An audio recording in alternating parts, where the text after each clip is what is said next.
panel discussion is Flat for You, presented by the Breast Cancer Resource Center. I'm Elaine Gonzalez, Community Educator for the Breast Cancer Resource Center, and I will be your facilitator for today. I would like to welcome our panel. Thank you for joining us. So I would like us to get to know our panel to get started. Hello, Nanette. Would you like to tell us a little bit about yourself? Yeah, sure. My name is Nanette, and I am 52 years old now. I was 42 when I was diagnosed 10 years ago with breast cancer. And I, at that time, did have a mastectomy with reconstruction and implants, and I explanted and went flat in October 2019. I do have two children. Right now, they're 22 and 18, and I am single and I was single when I was diagnosed also. Thank you, Nanette, for joining us.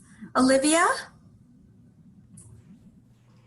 Hi, I'm Olivia, and I was diagnosed in 2013 when I was 38. I had a unilateral mastectomy, so only one side, breast removal with no reconstruction. I am married and have 3 children, and I feel like my husband fully supported me at that time and going forward. Great, thank you. Chandra? Hi, I'm Chandra. I was diagnosed when I was 38 in 2018, and I was married at that time, and I'm still married to a wonderful, supportive guy, and I don't have any kids. Wonderful. Okay, well, thank you, ladies, for coming and willing to share your story. I want to get started with some questions.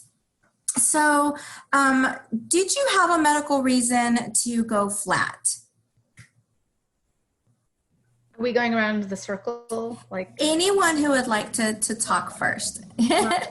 No, I did not have a medical reason to go flat. It was a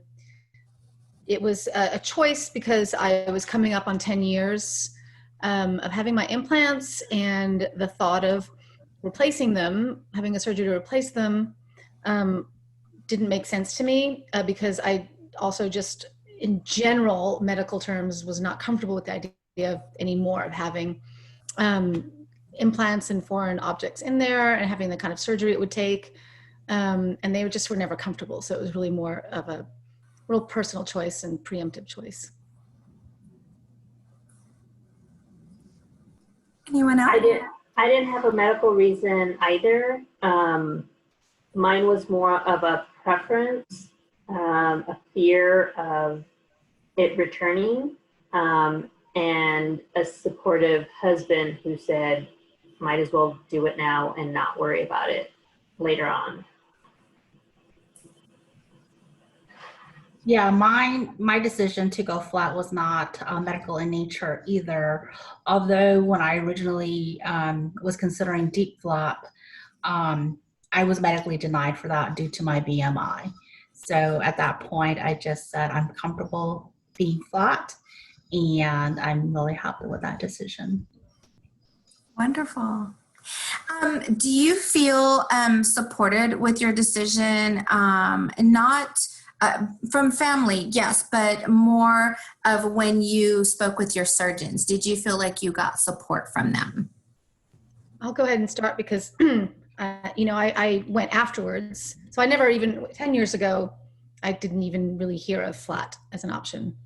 I'd seen some people, but it wasn't discussed or considered. But when I went to make the decision to remove implants and go flat, I just went to the plastic surgeon that many of my friends had used and gone to, and I knew her stance and supportive opinion about being flat and flat closure. And so I felt extremely supported. It was really beyond supportive. It was very, very, very, very comfortable. That's awesome. Great. Anybody else have a similar response? My surgeon was just a general surgeon. So I didn't see a plastic surgeon right off the bat. It was the surgeon who actually did the biopsy. And when I told him that I wanted to just do a unilateral mastectomy. He told me that he would rather I do a lumpectomy and save the breast, or at least breast sparing surgery.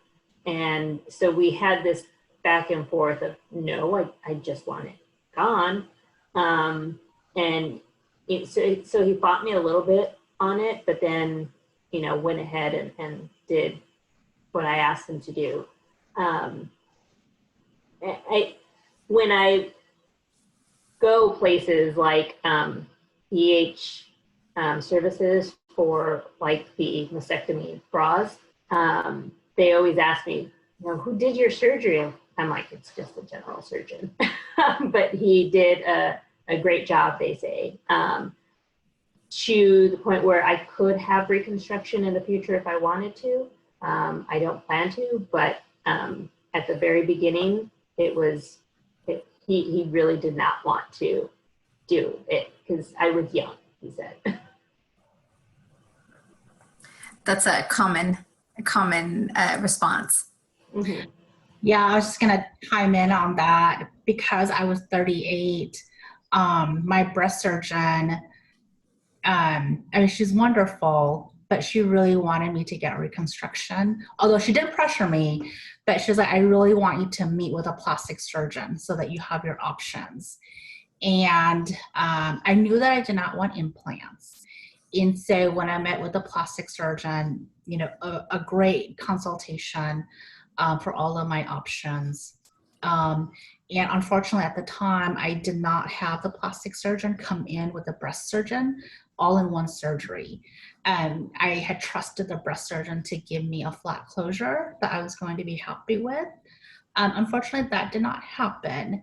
And so I was you're too young to not have reconstruction. And even, the medical oncologist is like, I think you'll be happier, with reconstruction, you'll look better. So just because of my BMI too, I'm short and chunky, and I've never really had body image issues being short and chunky, but I think it was, their perceptions that I'll be happier with reconstruction, that I'll look better in clothes if I had some type of, mounds on my chest. And just I knew that I didn't want any foreign objects, so implants were out. But that was the struggle, was that you're too young to not have reconstruction. And then to have, my breast surgeon either not skilled enough or just couldn't quite give me the true aesthetic flat closure that I was looking for. So that was disappointing for my initial, part of going flat. And so these surgeons, did anyone actually offer that as an option, as flat reconstruction?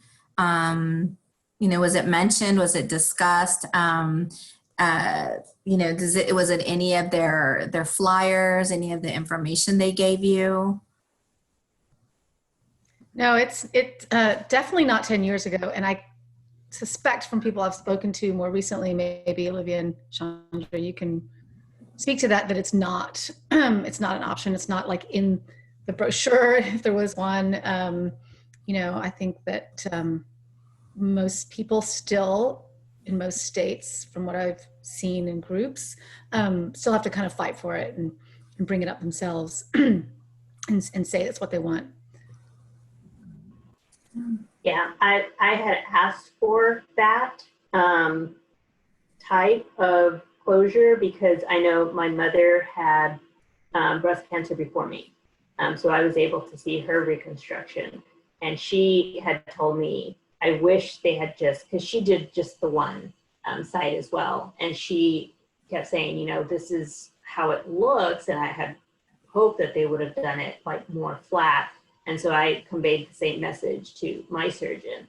And he was, again, fought me on that. And so we ended up on this compromise of, okay, I'll do the unilateral mastectomy, even though he wanted me to do the lumpectomy.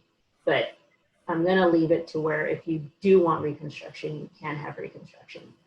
So it was a compromise. But he would not let me do just the flat closure. Um, were you aware and then and now of any resources to help you make an informed decision about going flat? What the terminology is around flat reconstruction and the different procedures, either 10 years ago or recently? Nanette, I know that you had an explant. So was any of that, were there any resources to help you make that kind of decision? Yes, actually, and it seems to be, it's an emerging kind of movement and resource. There's I hope I get it right, but there's actually a nonprofit now called Flat Closure Now, and they are dedicated to writing the terminology and making it known and making, helping doctors to know of it.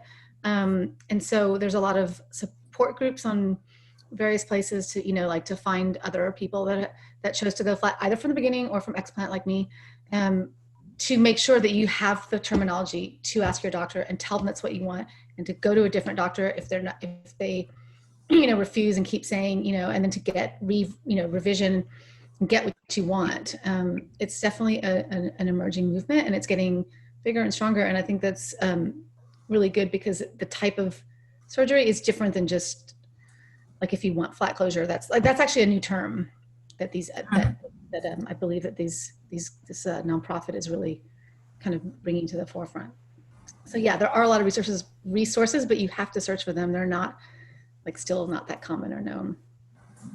Yeah, just to add on to Nanette with Flat Closure Now, Kimberly Bowles is, used to be a part of that group, and she has her group now putting on a shirt. And I think, she really helped advocate to standardize the language of aesthetic flat closure. And that terminology got implemented, recognized by the National Cancer Institute this year in 2020, so that all providers and all patients can be on the same page in terms of describing what we as breast cancer patients who want a good flat closure, deserve. And I think there's the patient perspective for us. We know what we want, and we articulate that to a provider, but they may not translate that if there's no guidance, there's no terminology that enforces what we're describing. And so kudos to all the girls who before us and our peers today who have advocated to for that term and to actually get it adopted by the National Cancer Institute. So I think that's a big win for us this year. I love that. And we will definitely include that at the end of this video, those different organizations. So I do want to ask some questions about how you chose your surgeon. And so how you chose, and also any recommendations of choosing a surgeon that you could share. I don't know if we're able to say surgeons' names, but the surgeon I chose is very well known in Austin, and a lot of people had really fantastic. She's a plastic surgeon, and fantastic results with all types of reconstruction and mastectomy. She just has a very good reputation and is known to be very kind. And I can't really remember, but it was being talked about amongst some other people talking about going flat, that she was, open to that and doing that and really, really supportive of it. And someone I know went right before, did it right before me. So that was sort of like even more reassurance to go talk to her. And the minute I talked to her, I knew that it was the right doctor for me. Thank you for not sharing names. But Nanette, when you first had your surgery, how did you choose a surgeon back then? I mean, I know you didn't go flat then, but I'm just curious as to how you chose your initial surgeon. That was also the same way.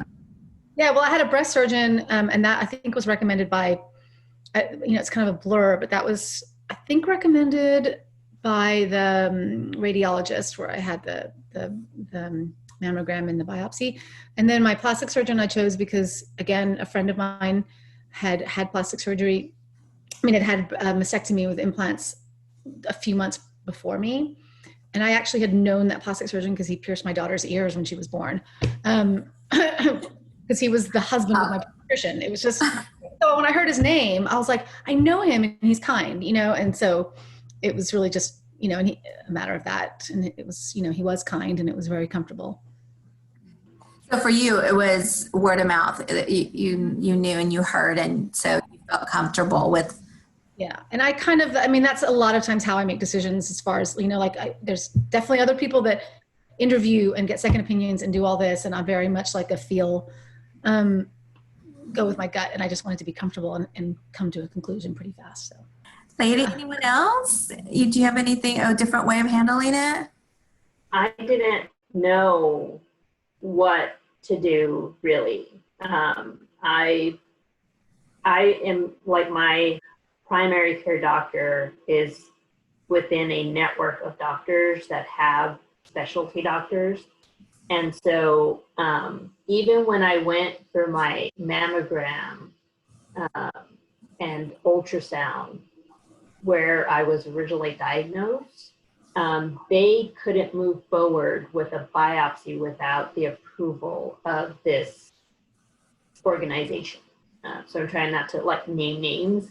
And so they were like, why don't you just go to one of our surgeons and they'll perform the biopsy instead of going back to that original place. And so when the biopsy came out as positive for breast cancer, and it felt like a very rushed thing. Like, you have to hurry up and make this decision and do these things. And so I remember speaking to my patient navigator, who sort of helped me make a decision on what to do surgery-wise, just have the unilateral mastectomy.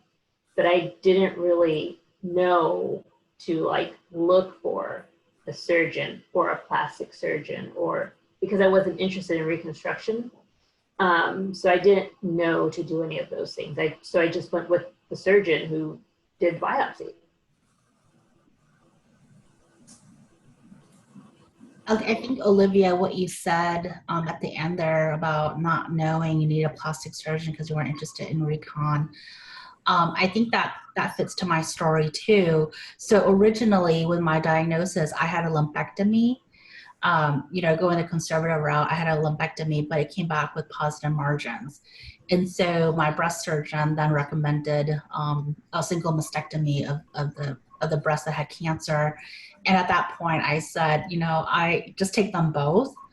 I didn't want to have to worry. And so when I chose the bilateral mastectomy, my breast surgeon did refer me to a plastic surgeon to, again, get all my options. But because I knew I didn't want reconstruction, I didn't consider asking the plastic surgeon to come in to do the flat closure after the breast surgeon. And again, that was me not knowing at the time and not doing my homework, that if my breast surgeon, you know, told me that she is not comfortable giving me a flat closure, then I would have definitely asked for the plastic surgeon to come in after her during the same surgery. So I didn't have to pay an additional copay. I didn't have to pay, you know, facility fee, extra, you know, any extra fees for a second visit, for second surgery. So I think that was, you know, definitely a learning curve for me. And if I had to go back, I would have asked, even though, hey, I don't want reconstruction, but I want a good aesthetic flat closure, give me the plastic surgeon. That's what I would have done. So in hindsight, if you were looking for a surgeon now, what would you do differently? I mean, I'm with Nanette. I probably would still ask people and get recommendations, but would you do anything differently now? I think that for me, knowing all the flat advocacy groups and knowing that, you know, there is a movement to get a good aesthetic flat closure. Again, the organization Not Putting on a Shirt has a great directory of flat friendly surgeons, you know, in each city or each state. where you can search them up. And then just because I think I know who your surgeon is, they're listed on that directory. So is my plastic surgeon. So I think that's a wonderful resource, that there are organizations who have curated flat-friendly surgeons. Right. And so did your surgeons at all try to, I know that you did mention that some of them tried to discourage you. How did it make you feel when they tried to discourage you? Because I know you said that but I want to know how it made you feel. And then what, did it give you more courage to go forward? What was the end result for you from those conversations with them? I'll start because I know that for me, again, I think just visual wise, it was discouraging to hear them. But I think what was hopeful was they didn't really pressure me to say, yes, get reconstruction. I think it was more of, I strongly recommend, but it's still your choice, your body, your choice. But for sure, you get like the self-doubt, like, well, should I, be down like 3 to 6 months with deep flop? Like, let me get my weight down and then, have deep flop. I think that only you have to live in your body. And so for me, I'm like, I don't want to be down for that long with reconstruction. I had, very large breasts. And we live in Texas. It's, the summers are hot and I was done with sweaty underboobs. So I am really good with my flat decision. So yeah, that's why I'm, just wanting to advocate that flat is a viable choice and a good flat closure, not just, just a mangled closure. So. How did you feel the first time you saw yourself right after the surgery? Can you explain, what that was like? And then, what happened afterwards? I'll go first on that one. I feel lucky that I have had a lot of flat role models in my life personally, here in Austin, and friends. And, so I had a pretty good mindset of what it would look like. It was still hard because that's just not what we've grown to see ourselves as, and what we see other women as, and what we've had all our lives, so it was, it was a little, I feel emotional talking about it, and the other thing that was hard for me as someone that explanted was that I felt like I had to mourn twice. I mourned losing my breasts 10 years ago and got implants that I pretended looked like boobs for 10 years, almost 10 years, pretended that, was a shape of mine. And, and sometimes, that's kind of a deep thing, but, and then I had to do it again. And so I felt resentful about that, that like, I wish I had chosen that 10 years ago or thought about it. And then I would have had 10 years to be completely used to it by this time. So it was really strange to have to go through this like double mourning and go, wow. So I had to say goodbye to some form of breast twice. But because of the, I don't know, my self-esteem and my friends and everything, it really wasn't that hard to get used to, like after, first. I mean, surgery is always hard to look at yourself afterwards anyway, when scars are new and things. And, but now I'm used to it. That's it. Thank you. I was getting emotional when you were getting emotional, and like my eyes were burning. I'm like, don't cry. I remember it was like I remember I was trying to be so strong to take off the bandage to see what it would look like. And so I was like, I can do this. And the first time I tried to take it off, I was like, nope, I couldn't do it. So for the for the whole like recovery period, my husband sort of changed the drains and did a whole lot of stuff for me, and I didn't look. And it wasn't until like I ripped off the last of the steri strips that I finally looked. And it was hard. Still like, whew, thinking back to that day, it was hard. But then I remember like thinking, I look good. I look good, I look strong. And it was hard. And Do it. I could not cry. it's okay. So how long did it take you to get past those emotions, Olivia? I think just like I go through those stages of grief very quickly, like in general, and I think it took like a day or so to process it. And it's the difference is you have those that are you see either they had reconstruction or they went flat, but I went sort of half and half. So I had my one breast and then I had nothing on the other side. And so it was hard. I was not sure what to expect, still confident in my femininity, but it was just different. It was something different and something that took a little while to get used to, but yeah, I mean, the emotions just thinking about that just all came flooding back. They tend to. It's a huge change. It's a huge change to your body. Chandra, how did you feel? Yeah, I think, like Olivia, it hits me at random times.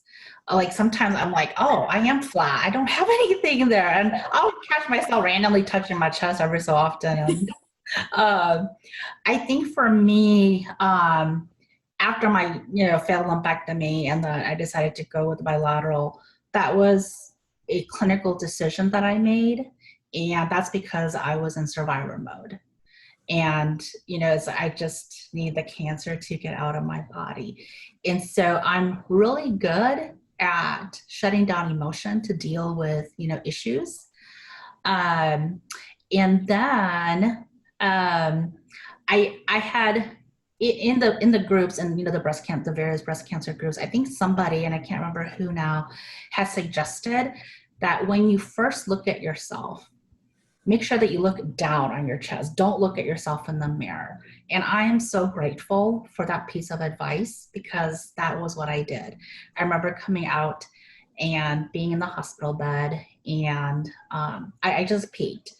And I think that helped me. And that I was so fortunate to have my husband, my mom, and my sister with me in the hospital room when I finally, first I had to get up to go pee. So I went and they were all there with me.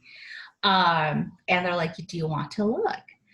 And so that was when I was like, okay, yes, sure. Because again, very clinical still.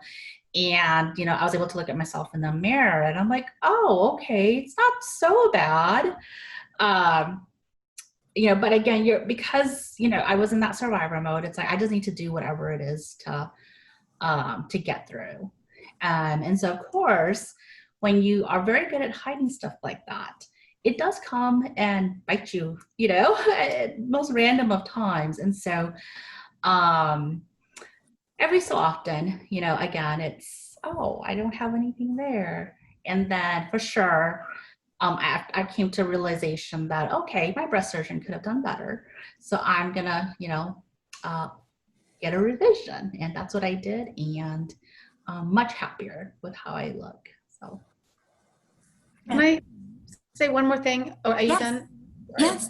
I just wanted to talk just a little bit about like the sort of self-esteem, and the getting used to it part that one thing I kind of embraced from the beginning and I'm even more into now is fashion. Like I've always been into fashion and I'm almost like rekindling that love for it with a more daring attitude, because kind of like, screw it, like, this is what I look like. And, and so, I hashtag and I look for hashtags of flat fashion, and I, really I choose a dress going, oh, that would look good flat, and I put it on, and I'm like, oh, it does, and so it's sort of almost opened up a sort of, it's really hard to explain, but it's been very helpful. And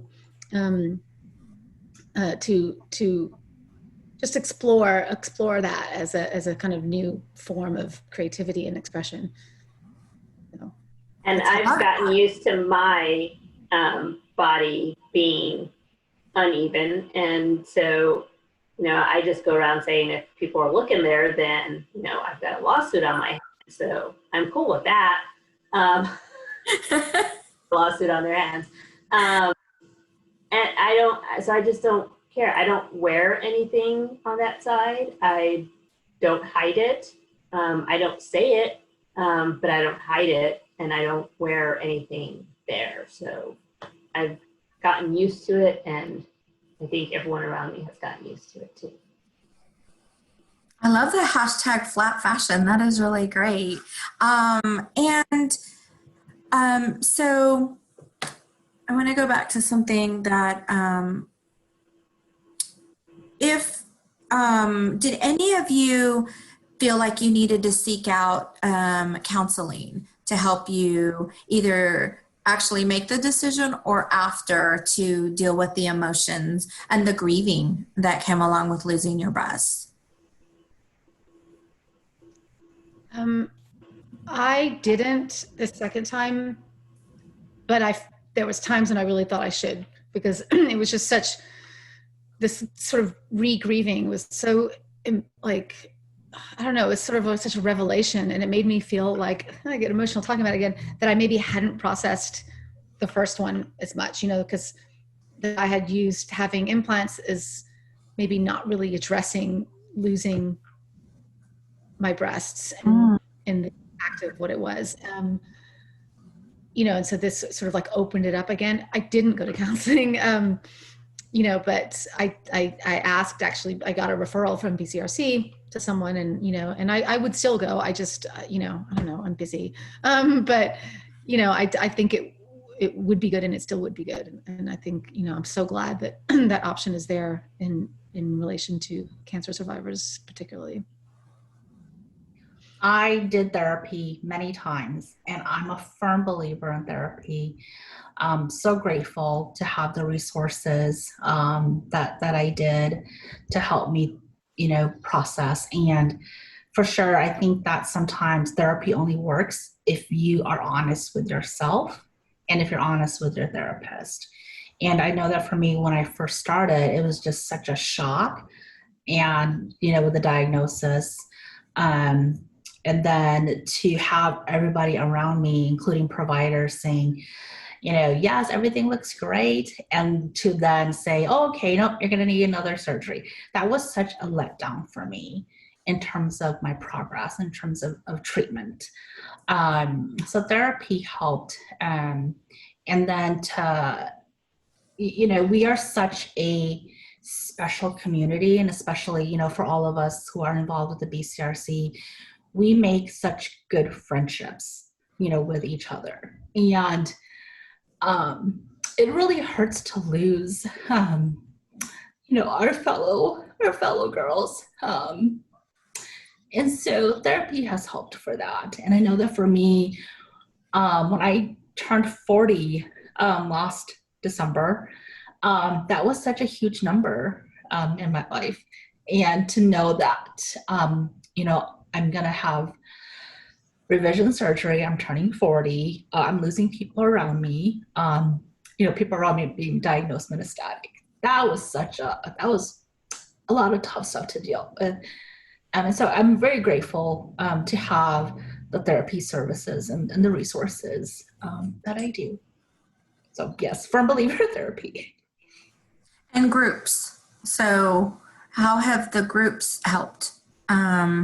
And what kind of groups have you participated in? What kind of support? Yeah, I didn't do therapy. I I am a firm believer in therapy, and I will see a psychiatrist in a heartbeat, because I've dealt with depression most of my life. But oddly enough, after my surgery, the support groups through BCRC, like the Pink Ribbon Cowgirls, the lunches, and being able to talk to individuals who had gone through or were going through or had already been through the things that we were going through, I think was one of the best support systems, one of the best therapy tools, I think, that I had access to. Wonderful. Do any of y'all get on the groups on Facebook for flat women who've done flat reconstruction? Yeah, I'm in a few of them. I think Chandra, you are too. Yeah. Are those helpful? Absolutely. Definitely. They were a bit more helpful for me in the pre and in the beginning, because I think that's a lot of people that go on there. And so now I actually don't feel the need to be on there for support. And I don't know. Yeah, so I don't use them as much anymore. They're definitely were more helpful when I was kind of looking and seeking and wanting to find role models and people and learn this stuff. But they're there and they're pretty good. Great. Yeah. So, and Chandra, how do you feel about the groups? Yeah, I think, just like Lynette, like I'm not as active in the flat groups anymore, just because I think I'm at a really good point in my life. I like to go on and just say hi, because I believe in diversity as well. Not only, young and black, but also, I like to see all colors of the rainbow. And I do see that there's a lack of diversity in the group. So I'll try to pop in every so often to show my face. But I do, want to say I value our local BCRC groups. I value the lunches that we used to have, and darn COVID, that's one of the things, that it just really sucks, because I can't imagine, that the newly diagnosed girls right now who have to deal with that and COVID and, seeking out treatment. So for me, the in-person support groups, and I try to go to them all because I love it. I love our local support. I think it's so helpful to have in-person support, and for sure I miss that. We'll get there one day. I know we will. Tell me about your families. Tell me how your husband or your children, did they have any kind of effect on your decision? Either, Nanette, to do the implants first, and then if it they affected your decision to when you did the explant, or just tell me about your families. I want to hear how they felt about it and how those conversations went. Okay. What I want to share? Yeah, well, when I had my implants, they were too young to have any opinion. They were aware of it. I mean, I told them what was happening, but I'll tell you guys a funny story about my children they were very supportive of going flat. And this is probably TMI, but my son, both my children are really into like RuPaul's Drag Race and drag. And my son is really into drag and like sometimes dresses in drag and wants to do like drag shows. And some queens don't wear fake breasts, and they dress in female clothes and go flat. And he told me, he said, "Mom, when I'm a drag queen, I'm always going to go flat in honor of you." I love it. It was just so, like, it made me really emotional, because like there's a queen that is always doesn't wear wigs because her mom had cancer. And so anyway, that was to me like the ultimate support. I love that. Drag without breasts. Drag without breasts. That's my support. I've got amazing children. Oh, that's wonderful. When I was going through making the decision, my husband was like I was like worried, what is he going to say? And so I've always had short hair. And so when we got married, I had long hair, and he was like, I don't care if your hair is short, you're the one who has to wear it. So I was thinking he's going to have the same reaction, right? And so sure enough, I was like, do I remove it? Do I not remove it? He's like, look, honey, I did not marry you for your breasts. So this is your body. This is your decision. If you want to remove them, remove them. If you don't. If you want reconstruction, I will be there to support you 100% of the way. So that made my decision even harder, because I was hoping he would say like one way or the other, kind of like dinner. Like, do you want chicken or do you want beef? I don't know, whatever you want. It's like, please help me make a decision, give me your opinion. But at the same time, it helped me to know that whatever I chose, he was going to support me in. So, and of course my mom had it and she did the exact same thing. So it sort of also helped make that decision. Did having children help you make that decision? To me, when I made that decision, I felt like I breastfed all of my children. And the youngest was like maybe 7 or 8 at the time. So to me, I thought, well, they've done their job. They're really ornamental at this point for me. So it helped to make that decision because I did already have kids. I had already had the opportunity to breastfeed them. So it made that decision easier for me to say, yes, I'm going to get rid of it. I can't imagine like a younger version of myself with, a small child that I was nursing. Then I think the decision would have been much harder.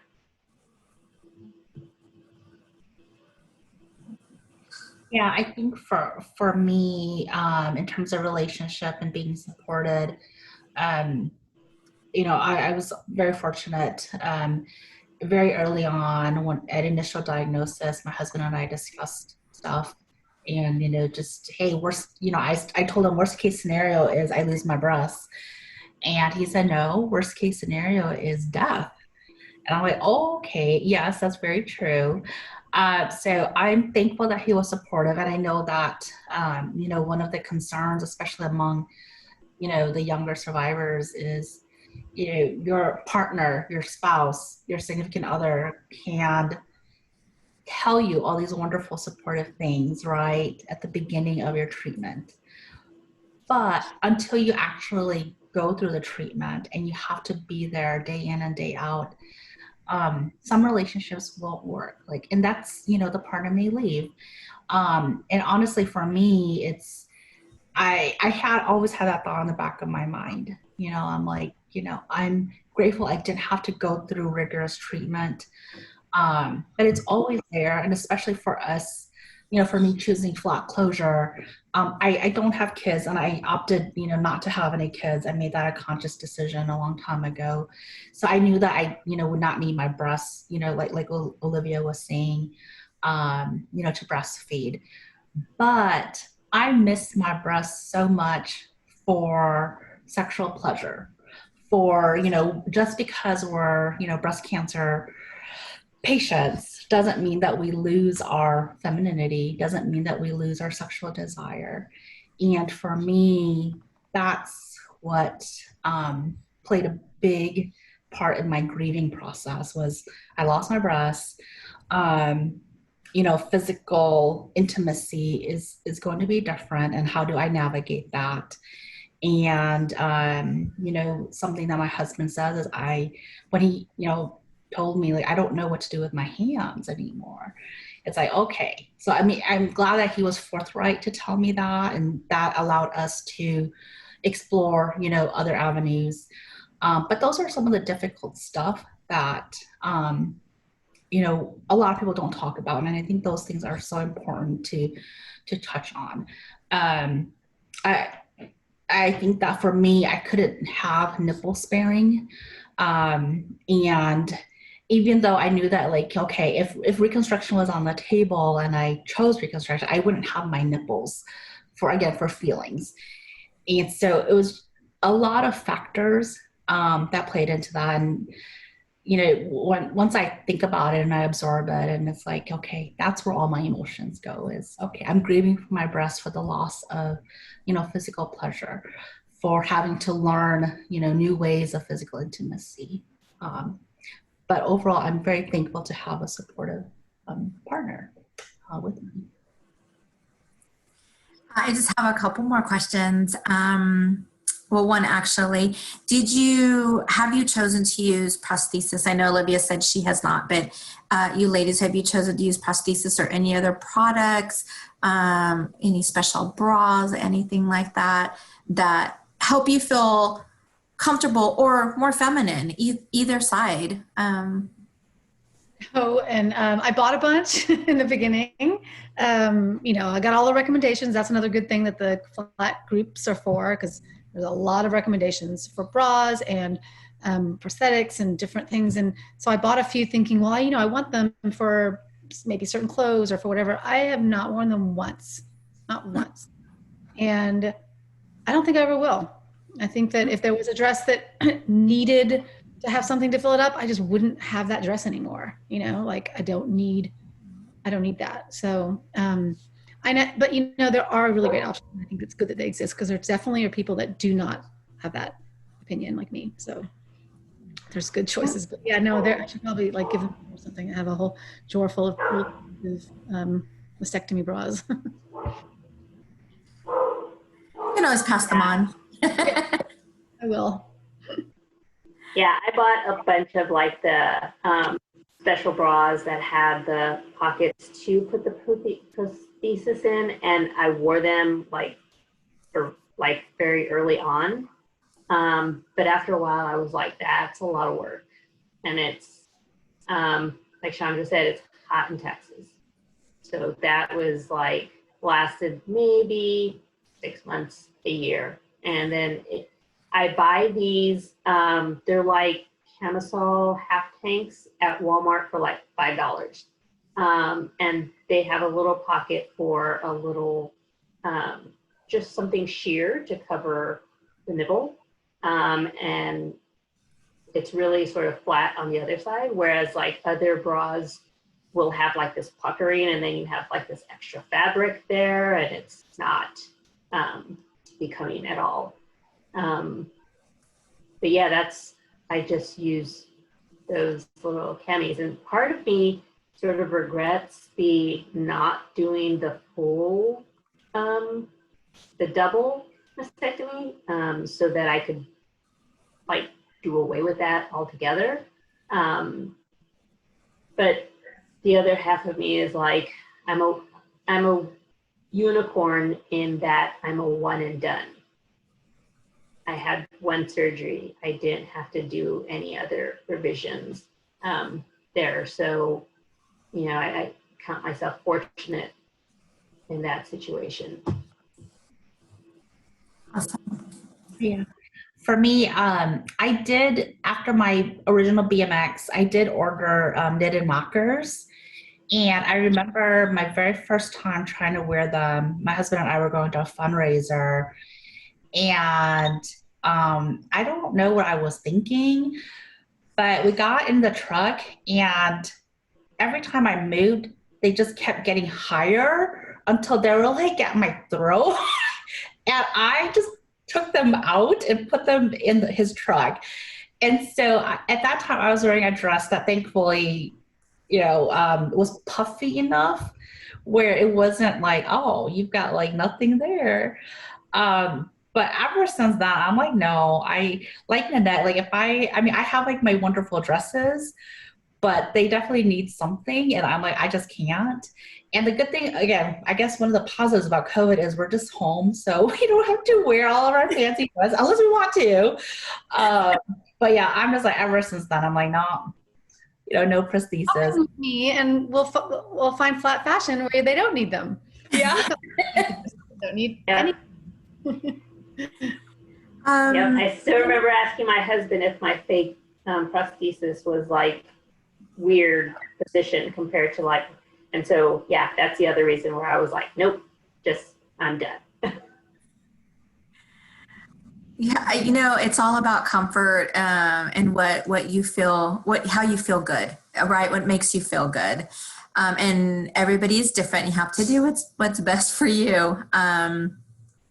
Any final words of wisdom or anything you want to share for someone who's watching and maybe thinking about making the decision to go flat but isn't quite sure?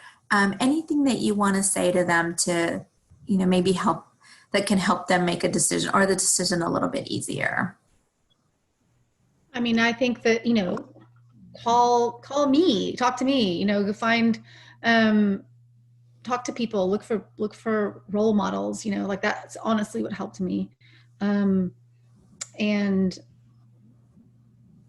I think that's, without getting any deeper, I just think that's really important is, like talk to some people that did it, look at some people, and do a little bit of research into it and, find your sort of, like, I like belonging to like a groups. And so to me, that's sort of almost how I got round to it, was like, oh, well then now I'm part of this group, and that's kind of fun. We've got our little, our own little like flat group and that, so it's another version of support. So yeah, just seek support, seek role models and ask, and, I'm available.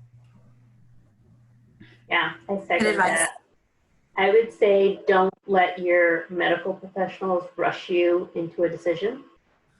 You have to do what's right for you and get a second opinion from a medical professional. But at the same time, like Nanette said, speak to those who have been there before and get their experience and their knowledge and their wisdom, what they went through and what to expect. So first and foremost, don't let your medical professionals rush you into a decision. Great advice. Also great advice. Yeah, just echoing both Olivia and Nanette. For sure, you have to make, those clinical decisions, those medical decisions for yourself, and to, please do find resources that can help you find a good surgeon that will give you that good aesthetic flat closure. And then, like Nanette, reach out. We do exist. And I think part of my flat advocacy is, again, diversity. Look at pictures. When you Google, what does a flat closure look like? I want to see a range of body types. I know that I'll see a range of scars and incisions, but I want to see a range of body types that those scars belong to, so I know what to expect. And I know that I can bring those images to my plastic surgeon, to my breast surgeon, to my general surgeon, and say, hey, you see this? I have a similar body type. Please give me a good aesthetic flat closure. So that's part of my, wanting to advocate for flat. Ladies, thank you so much. This was so wonderful. You are so amazing for opening up and willing to share your journey. And thank you for supporting the Breast Cancer Resource Center and for supporting each other.